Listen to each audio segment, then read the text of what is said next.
Sabay sa buhos ng malakas na ulan ang pagpatak ng mga luha mula sa mga magulang ng dalawang batang nawawala. Huling nakitang naliligo ang mga biktima sa May Creek sa bahagi ng Sitio Comunoy Road 6, Barangay Bagong Silangan, Quezon City noong Sabado. Kinilala ang mga biktima na sina Prince Bautista, 9 na taong gulang, at Nel Rodriguez, 11 taong gulang. Ayon sa barangay, naliligo lang ang tatlong bata sa kasagsagan ng malakas na buhos ng ulan dulot ng bagyong Krising. Nang anuri ng agos ang isa sa kanila. Yung dalawa po doon, tutulungan po sana yung isang bata kasi naano daw po.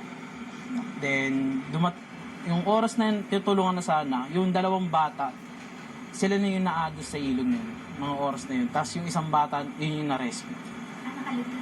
Nakaligtas po yung isa. Pangatlong araw na ngayon nang sinasagawang paghahanap ng barangay katuwang ang QC-DRRMO, BFP at Philippine Coast Guard, pero hindi pa rin nakikita ang mga bata. Pag malakas ang ulan, sir, pag mga lalo kong mga ilang araw, talagang lumalaki ang tubig yan. At saka makatangay talaga ng tao. Maliit man ang tiyansang makaligtas, nananalig pa rin ang mga magulang ng mga biktima na sila'y makakauwi ng ligtas.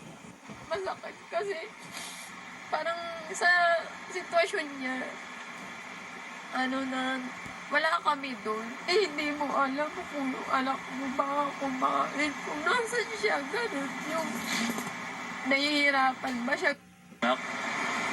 Hindi ako tipigil maghanap sa'yo. Maasa pa rin ako sa'yo na uuwi ka dito sa bahay.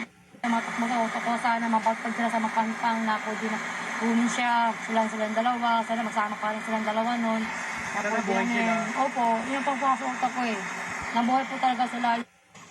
Nangako naman ng tulong ang lokal na pamahalaan ng Quezon City sa mga magulang na mga nawawalang bata. Christopher Sitson, ABS-CBN News.